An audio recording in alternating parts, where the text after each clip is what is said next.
Ibnu Jarir At-Tabari bercerita, waktu itu saya berada di Mekah untuk menunaikan ibadah haji. Kemudian saya melihat seorang pria dari Khurasan berteriak di jalan, "Wahai para haji dan penduduk Mekah, baik yang hadir maupun yang tidak, saya telah kehilangan kantong berisi 1000 dinar. Barang siapa yang bisa mengembalikan ke saya, Allah akan membalasnya dengan kebaikan, menjauhkannya dari api neraka, memberinya rezeki dan kesenangan di hari pembalasan." Seorang Arab tua miskin dengan baju yang lusuh datang mendekati pria dari Khurasan tersebut. Dia berkata, "Wahai orang Khurasan, kota ini sangat keras. Hari-hari haji terbatas. Musim haji sudah ditentukan. Pintu untuk membuat keuntungan telah ditutup. Maka bisa saja uang Anda jatuh ke tangan orang miskin yang membutuhkannya. Barangkali yang menemukannya mau mengembalikan bila Anda mau berbagi sedikit."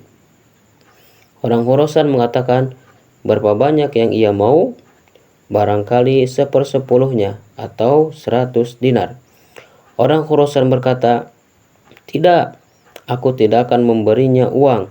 Justru aku akan mengadukan hal ini kepada Allah dan mengeluh kepadanya pada hari aku menemuinya. Cukuplah Allah bagiku dan hanya kepadanya aku percaya." Saya menebak bahwa orang tua miskin itulah yang mengambil kantong dinar dan berharap untuk memiliki sebagian kecil dari itu. Jadi, aku memutuskan untuk mengikuti orang tua itu sampai ke rumahnya. Firasat saya ternyata benar. Saya mendengar dia memanggil istrinya, "Wahai Lubabah." Dia berkata, "Saya siap melayani Anda, wahai Abu Gaits." Orang tua itu berkata, "Saya bertemu pemilik dinar, menyerukan untuk kantong berisi dinar itu. Namun, ia tidak mau memberikan hadiah kepada orang yang menemukannya. Saya berkata kepadanya, 'Beri kami 100 dinar. Namun, ia menolak dan mengatakan bahwa ia akan mengadukan hal itu kepada Allah. Apa yang harus saya lakukan, wahai Lubabah? Saya harus mengembalikannya. Saya takut kepada Allah dan takut dosaku akan dilipat gandakan." Istrinya berkata, "Wahai suamiku, kita telah berjuang dan menderita kemiskinan selama 50 tahun terakhir. Engkau memiliki 4 anak perempuan, 2 saudara perempuan, ibuku, diriku, dan engkau. Semuanya berjumlah 9 orang. Jangan berikan uang itu ke pemiliknya. Beri kami makan karena kita sedang kelaparan. Pakaian kami pun telah usang. Engkau tahu kondisi kita lebih buruk dari yang lain. Bisa jadi Allah yang Maha Perkasa akan membuatmu kaya dengan itu, dan kau bisa mengembalikan uang itu setelah memberi makan anak-anak, atau Allah akan membayar hutang-hutangmu pada hari ketika seluruh kerajaan kembali kepada Allah." Ia berkata kepada istrinya, "Apakah saya akan memakan barang haram setelah 86 tahun menahan darinya dan membakar tubuh ini dengan api setelah saya bersabar dengan kemiskinan ini, kemudian mendapatkan kemurkaan Allah? Tidak, demi Allah, saya tidak akan melakukannya." Ibnu Jarir At-Tabari mengatakan, "Aku sangat takjub mengetahui kondisinya. Beberapa saat kemudian, saya mendengar pemilik kantong berteriak, 'Wahai orang-orang Mekah, wahai peziarah, barang siapa menemukan sebuah kantong yang berisi 1000 dinar, tolong kembalikan. Dan bagi yang menemukan akan mendapatkan hadiah yang besar dari Allah Subhanahu wa Ta'ala.'" Orang tua itu pun berkata, "Wahai orang Khurasan, saya telah memberitahumu kemarin bahwa tanah kami gersang. Jadi berilah hadiah kepada orang yang menemukan uang itu agar ia tidak tergoda melanggar hukum-hukum Allah.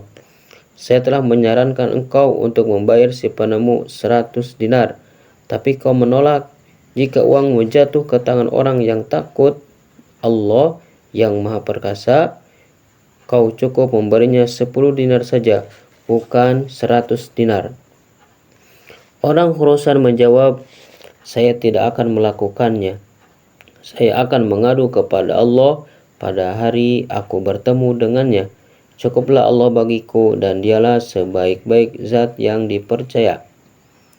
Ibnu Jarir At-Tabari mengatakan, orang-orang pun bubar meninggalkan orang tersebut. Beberapa jam kemudian, sekali lagi orang Khurasan membuat panggilan yang sama. Ia berteriak, wahai orang-orang Mekah, wahai peziarah, barang siapa menemukan kantong berisi 1000 dinar, kemudian mengembalikannya kepada saya, orang tersebut akan mendapatkan pahala yang besar di sisi Allah Subhanahu wa Ta'ala. Orang tua itu kembali dan berkata, wahai orang Khurasan, saya berkata kepada Anda 2 hari yang lalu untuk memberi si penemu 100 dinar, namun Anda menolak. Lalu saya menyarankan Anda untuk memberinya 10 dinar. Anda pun menolaknya juga. Jadi berilah si penemu 1 dinar saja, sehingga ia dapat membeli barang-barang yang dia butuhkan, serta ia dapat memberikan makan kepada anak-anaknya. Orang Khurasan berkata, saya tidak akan melakukannya. Saya akan mengadu kepada Allah pada hari aku bertemu dengannya. Cukuplah Allah bagiku dan dialah sebaik-baik zat yang dipercaya. Orang tua itu marah, ambil uang Anda biar saya bisa tidur malam ini. Karena menemukan uang itu, hidupku tidak tenang. Ibnu Jarir melanjutkan ceritanya. Kemudian orang tua itu pun pergi bersama pemilik uang, dan saya mengikuti mereka sampai akhirnya tiba di rumah orang tua itu. Ia menggali lubang lalu mengeluarkan uang sembari berkata, ambillah uang Anda dan berdoalah kepada Allah untuk mengampuni serta memberkatiku dengan karunia-Nya. Orang Khurasan menerima uang itu dan bermaksud untuk pergi. Tapi ketika sampai pintu ia berkata, wahai orang tua, ayahku telah meninggal. Semoga Allah mengampuninya.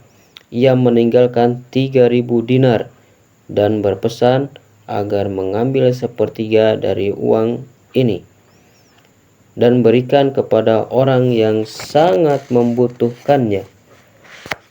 Oleh karena itu, saya ikat uang itu dalam sebuah kantong, sehingga saya dapat memberikannya kepada orang yang layak menerima. Demi Allah, saya tidak akan melihat seorang pun sejak meninggalkan Khurasan sampai sekarang yang lebih layak selain Anda. Oleh karena itu, ambillah 1000 dinar ini. Semoga dia memberimu pahala yang besar atas keimanan yang kau jaga serta kesabaran dalam kemiskinan. Orang Khurasan itu pun pergi. Orang tua itu pun menangis dan berdoa kepada Allah, semoga engkau memberkati pemilik uang dan kuburnya, dan semoga engkau memberkati putranya. Ibnu Jarir pun menyusul pergi setelah orang Khurasan itu, tapi orang tua itu menghampiri lalu menarikku. Dia memintaku untuk duduk. Ia berkata, saya melihat Anda mengikuti saya sejak hari pertama. Anda telah mengetahui kondisi kami kemarin dan hari ini. Saya telah mendengar bahwa Nabi bersabda, jika Anda mendapat rahmat dari Allah tanpa mengemis atau meminta, maka terimalah dan jangan kau menolaknya. Jadi, ini adalah hadiah dari Allah untuk semua orang yang hadir. Orang tua itu pun kemudian memanggil anak perempuan, saudara perempuan, istri, dan ibunya. Mereka semua kemudian duduk. Ia pun menyuruhku duduk. Kami ada 10 orang. Dia membuka kantong dan berujar, bentangkan pakaian di atas kaki kalian. Ibnu Jarir pun melakukannya. Namun gadis-gadis tidak memiliki pakaian yang layak. sehingga tidak memungkinkan untuk melakukan itu. Akhirnya, garis-garis itu menjulurkan tangan mereka. Orang tua itu membagi dinar secara merata hingga saya pun kebagian. Ia berkata, "Ini adalah dinar."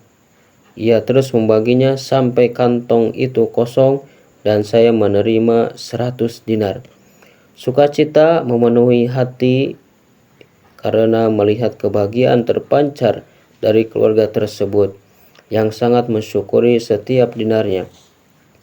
Ketika saya ingin pulang, orang tua itu berkata, "Wahai anak muda, semoga engkau diberkahi. Pergunakanlah uang ini untuk membeli sesuatu yang halal. Engkau tahu bahwa diriku biasanya bangun untuk sholat subuh dengan kemeja basah ini." Setelah selesai, saya bergantian dengan anakku agar bisa sholat satu persatu. Lalu saya akan pergi bekerja antara waktu zuhur dan asar, kemudian pulang pada sore hari membawa rezeki dari Allah berupa kurma dan potongan roti kering. Ketika saya bekerja, kemeja itu dipakai putri saya untuk sholat zuhur dan asar. Begitupun dengan sholat maghrib dan isya. Kami sekeluarga tidak pernah bermimpi untuk melihat uang ini. Semoga Allah membimbing kita untuk memanfaatkan dinar ini untuk beramal kebaikan.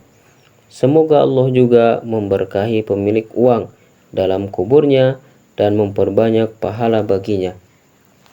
Saya pun mengucapkan selamat tinggal kepadanya dan mengambil 100 dinar yang telah ia bagi. Saya pun menggunakannya dengan menulis berbagai disiplin ilmu selama 2 tahun. Saya menggunakannya untuk membeli kertas dan membayar sewa rumah. Setelah 16 tahun berlalu, saya kembali ke Mekah dan bertanya tentang orang tua yang dulu pernah memberinya uang. Saya pun diberitahu bahwa ia telah meninggal beberapa bulan setelah peristiwa itu. Istrinya meninggal bersama dengan ibu dan kedua saudara perempuannya. Satu-satunya yang tersisa adalah anak-anak perempuannya. Saya pun bertanya tentang mereka. Ternyata mereka masing-masing telah menikah dengan raja dan pangeran. Ketika saya singgah, mereka menghormatiku sebagai tamu dan memperlakukanku dengan hormat. Itu terus mereka lakukan sampai meninggal. Semoga Allah memberkati dalam kuburan mereka. Hal tersebut akan menjadi peringatan kepada siapapun yang percaya Allah dan hari akhir. Barang siapa takut kepada Allah dan terus beribadah kepadanya, Dia akan memberinya jalan keluar dari setiap kesulitan.